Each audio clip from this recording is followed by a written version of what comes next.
Everyone, how are you. आज हम बात करेंगे बहुत ही पावरफुल टॉपिक सेल्फ मैनेजमेंट के बारे में।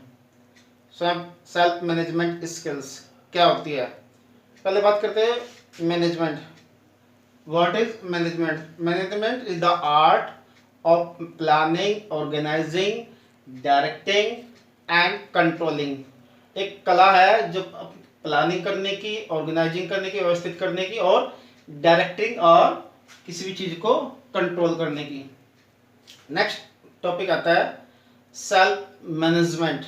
Self management is the ability to control and regulate our emotions and thought and behaviour as per the situations. अपने इमोशंस को, अपनी फीलिंग्स को, अपने बिहेवियर को कंट्रोल करना एज पर द सिचुएशंस के अकॉर्डिंग अपने ढालना अपने आप को।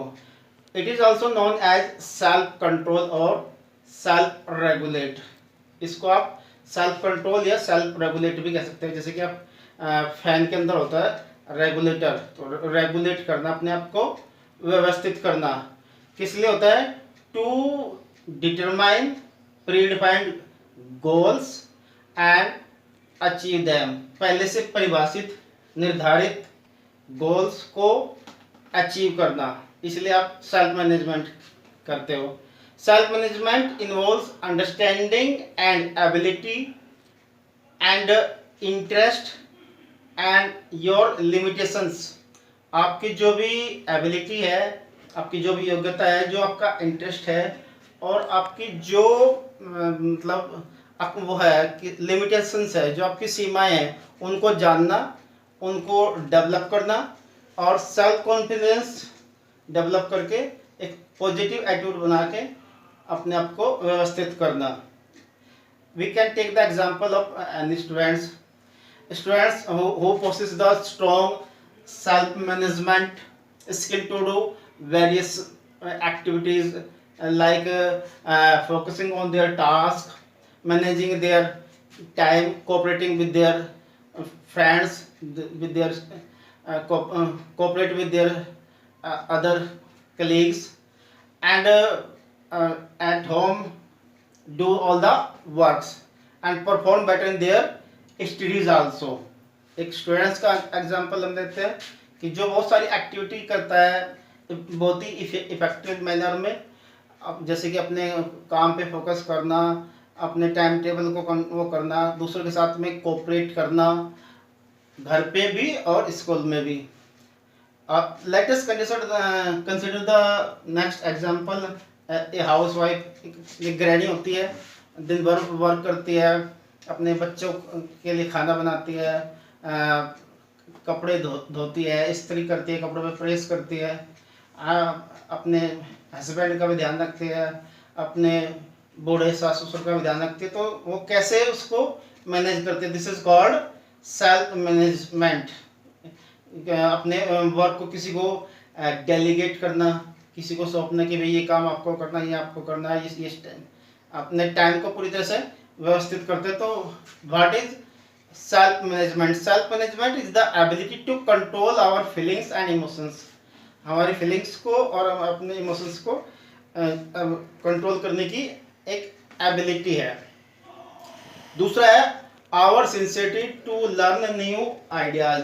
हमारी सिंसियरिटी किसी भी नए आइडिया को सीखने के लिए। Our tolerance to face unpleasant situation in the life.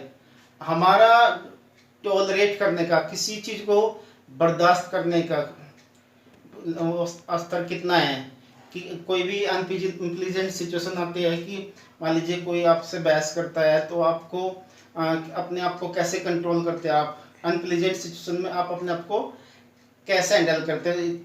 ये भी आपका सेल्फ मैनेजमेंट में आता है। दूसरा आपका our ability to deal with the different types of opinions with others. जैसे कि कोई इंसान है कि जिसका आपके साथ में राय नहीं मिलती, उसके साथ में आप कैसे तालमेल बिठाते हैं? This is also called the self management. अच्छा, सेल्फ मैनेजमेंट के लिए 3 स्किल बहुत इंपॉर्टेंट है। पहला है आपका टेकिंग इनिशिएटिव, कोई भी कदम उठाना, कोई भी काम की शुरुआत करना, टेकिंग द इनिशिएटिव। दूसरा है आपका ऑर्गेनाइजेशनल स्किल, कि आपके अंदर ऑर्गेनाइजेशनल स्किल्स क्या है, किसी चीज को ऑर्गेनाइज करने का क्या जज्बा है आपके अंदर, क्या स्किल्स है, क्या हुनर है, क्या निपुणता है। तीसरा है अकाउंटेबिलिटी, कि भाई आप हर चीज की एक जिम्मेदारी ले, आप अकाउंटेबिलिटी ले, काम ठीक हो जाए तो आप क्रेडिट अपने आप को दे, और अगर कोई गलत काम हो जाए तो दूसरों को वो दे, तो ये सही बात नहीं है। सेल्फ मैनेजमेंट में आता है कि आपने कोई भी काम किया उसकी जवाबदेही आपकी है। और दूसरा है आपका प्रोक्रेस्टिनेशन। प्रोक्रेस्टिनेशन मीन्स यानी कि टाल मटोल की आदत, की डेली अपने कोई भी वर्क है उसको टालते रहना, तो इस तरह की चीज़ें नहीं होनी चाहिए। तो टेकिंग इनिशिएटिव, ऑर्गेनाइजेशन स्किल्स और अकाउंटेबिलिटी, 3 मेन स्किल्स हैं। तो ये आपके, अगर आपकी इस तरह की वो है तो ये आपके लिए बहुत ही बेहतर होगा। तो आज के उसमें इतना ही। होप कि आपने ये एंजॉय करा होगा। Thank you very much.